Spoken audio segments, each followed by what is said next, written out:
বিদায় চাঁদপুর, চাঁদপুর ছেড়ে চলে যাচ্ছি দূরে ঢাকায়। তো আমি ঢাকায় চলে আসলাম, সুন্দর একটা মসজিদ সোনালী colour. Hello WhatsApp guys, it's me Asif Sheikh, welcome back to another blog. So আজকে আমরা যাচ্ছি ঢাকা। সো বুঝতে পারছেন, ইলিশে ভাই চাঁদপুর ছেড়ে চলে যাচ্ছি ওই দূরের ঢাকা। তো চলুন যাওয়া যাক। তো গাইস আমরা রওনা দিয়ে দিলাম। তো বাসা থেকে নামতেছি। তো আমরা এখান থেকে লঞ্চ গাইড, আমরা চাঁদপুর লঞ্চ গাইড হচ্ছে মাত্র 20 টাকা ভাড়া। চলুন বেশি কথা না বলে যাওয়া যায়। আমি বাসার নিচে একটা 10 মিনিটের মতো দাঁড়ায় কেউ আসতেছে না। এই দেখেন এই বাসা গেট তালা মারা, আমার কোনো চাবি টাবি নাই। তো আমরা রওনা দিয়ে দিলাম। তো এখান থেকে মাত্র 20 টাকা ভাড়া।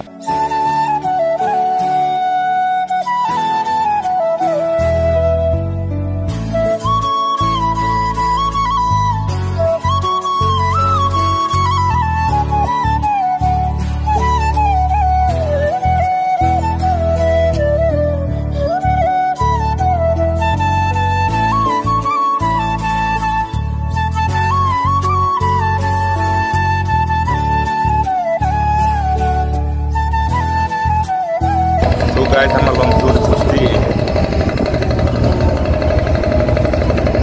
কিছুক্ষণের মধ্যে লঞ্চটা ছেড়ে দিবে। 10টা বাজে ছাড়বে, এখন 45 বাজে 9টা।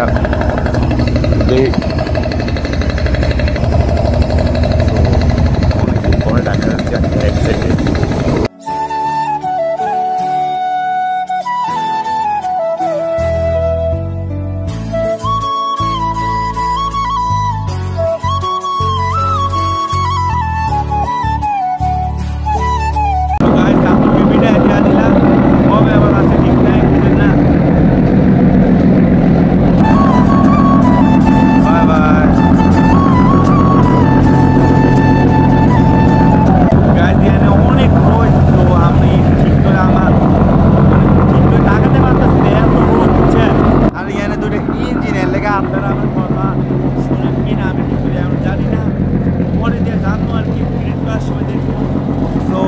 এই যে আমরা মানে চাঁদপুর ঘাট থেকে আমাদের লঞ্চটা ছেড়ে দিয়েছে এই যে। সো গাইস এখানে 3টা লঞ্চ দাঁড়িয়ে রয়েছে, আমি জানি না কি জন্য দাঁড়িয়ে রয়েছে লঞ্চগুলা। আপনার যদি জেনে থাকেন কমেন্ট বক্সে বলে দিবেন। 3টা যে সুন্দর লাইনে সিরিয়ালে দাঁড়িয়ে রয়েছে। যাওয়ার সময় দেখলাম আর কি লঞ্চের দোতলা অবস্থা গাইস, সবাই নিচে বসে রয়েছে।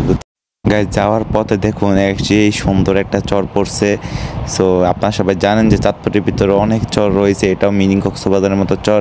এই চরটা অনেক বড়, এই মাথা থেকে শুরু হয়েছে, এখনো শেষ হওয়ার নামে নাই। এটা অনেক বড় একটা চর। লঞ্চ ভবনতে কত মজার, আপনারা লঞ্চ না উঠে বুঝতে পারবেন না। দেখুন আপনার যাওয়ার সময় যে সুন্দর একটি গ্রাম পড়ছে, এই গ্রামটা নদীর কোল ঘুরে উঠেছে। এই গ্রামটা কিন্তু দেখতে অনেক সুন্দর। এটা মতলব থানার আশেপাশে গ্রামটি, চাঁদপুরের ভিতরেই কিন্তু। আর এখানে এই দেখতে পাচ্ছেন, এখানে পাশে মানুষজন আড্ডা দিচ্ছে। এই যে এই জায়গায় মানুষজন, কিছু মানুষ বসে বসে আড্ডা দিচ্ছে। মুরব্বী ক্যামেরাম্যান ঠিক করে দেখা যাচ্ছে কিনা আমি জানি না। সো গাইস এই দেখুন এখানে 2টা ইঞ্জিন চলার কারণে অনেক আওয়াজ হচ্ছে। সো এই যে এই 2টা ইঞ্জিনে কিন্তু আমাদেরকে নিয়ে যাচ্ছে আমাদের গন্তব্যে। আর পানি কিন্তু অনেক কাছে। আপনাদেরকে দেখায় আমি একটু যে লঞ্চে এই পিছন সাইডে কী রয়েছে। এখানে রয়েছে একটি হোটেল, আর তার পাশে রয়েছে ইঞ্জিন। সো দেখতে পাচ্ছেন ইঞ্জিনের আওয়াজ কত বেশি, মানে আমার সাউন্ড ঠিক করে বোঝা যাচ্ছে না। ওইখানে একটা ইঞ্জিন, এইটা একটা ইঞ্জিন, আর আমার নিচে একটা ইঞ্জিন। এই 2টা ইঞ্জিনে কিন্তু এই বড় লঞ্চটাকে নিয়ে যাচ্ছে আমাদের গন্তব্যে। তো গাইস আমাদের জনপ্রতি ভাড়া পড়ছে 180 টাকা করে। তো আমরা 4জন যেহেতু আছে, আমি, আমার আম্মু, আমার নানু আর আমার আব্বু।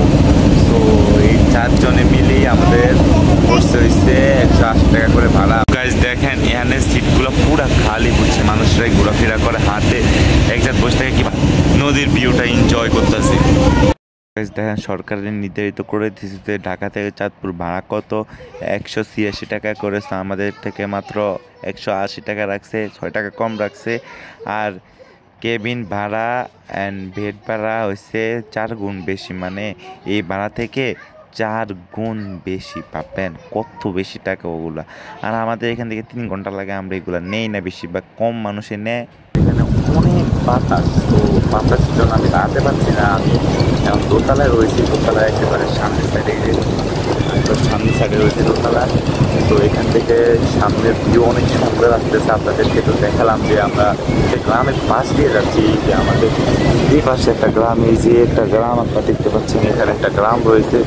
তো গ্রামের পাশ দিয়ে আমরা যাচ্ছি, মানে লঞ্চ না উঠলে লঞ্চের মজা আপনারা বুঝতে পারবেন না।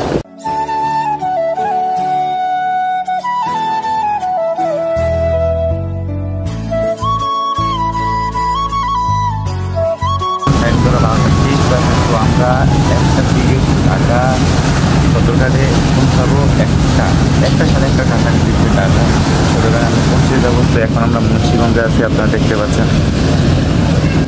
তো গাইস আমরা মুন্সিগঞ্জ ঘাটে চলে আসছি। এখানে হয়তো লঞ্চ 1-2 মিনিট দাঁড়াবে, এই যে। আর এটা দেখতে পাচ্ছি এই হচ্ছে রাইস মিল মুন্সিগঞ্জে। এখানে হয়তো আমার যা মনে হয় 1 থেকে 2 মিনিট দাঁড়াবে, বেশিক্ষণ দাঁড়াবে না লঞ্চ। দেখেন এখানে কত সুন্দর একটা মসজিদের উপরে আল্লাহ লেখা, কত সুন্দর একটা মসজিদ গণবসতির মাঝখানে। তো গাইজ আমরা এখন যে রয়েছি ওইখান থেকে মানে পুরা লাগে গ্রামের ভিতরে লাগে ঢুকে গেছে আমার যা মনে হচ্ছে, কিন্তু না, আমরা এখনো রয়েছি মুন্সিগঞ্জে। তো মুন্সিগঞ্জ সাথে একেবারে পুরা গ্রামের মতো দেখা যায়, আপনারা না দেখলে বুঝতে পারবেন না। দেখুন এই পাশটা পুরা গ্রামের মতো দেখা যায়। আমি যেহেতু গ্রামের ছেলে, আমি জানি যে গ্রামের ভিতরে এরকম ইটের ভান্ডার রয়েছে। এই দেখুন এগুলো, এই সবগুলো ঠিক এখানে ইট তৈরি করে হয়। আপনার সব অবশ্যই জানে থাকবেন। যাওয়ার সময় দেখতে পাচ্ছি এখানে যে সুন্দর একটা মসজিদ, সোনালী কালার মসজিদটা কিন্তু দেখতে অসাধারণ। আর এই পাশ দিয়ে তেলের গোডাউনগুলো রয়েছে, আর এর মাঝখানে একটি আমাদের মুসলিমদের একটা মসজিদ। কত সুন্দর মসজিদটা আপনার যায় দেখেন, কত সুন্দর একটা মসজিদ।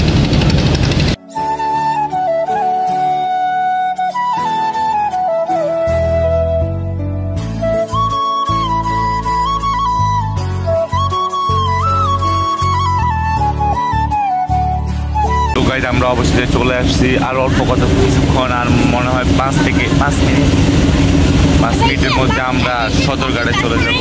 এই যে হ্যালো গাইজ, অবশেষে অপেক্ষার শেষ, কেননা আমরা চলে এসেছি সদরঘাটে, ঢাকা সদরঘাটে চলে এসেছি। এই দেখুন হাজার লঞ্চ।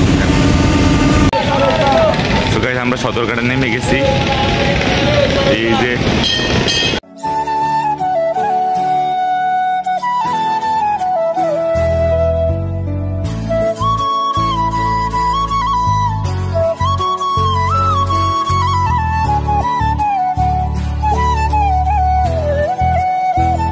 অবশেষে বাসে চলে আসলাম। বাসে এসে খাওয়া দাওয়া করে একটু ফ্রেশ হলাম। তো যেহেতু অনেক জার্নি করে আসছি, আজকে এই পর্যন্তই। সবাই ভালো থাকবেন, সুস্থ থাকবেন, টেক কেয়ার, আল্লাহ হাফেজ।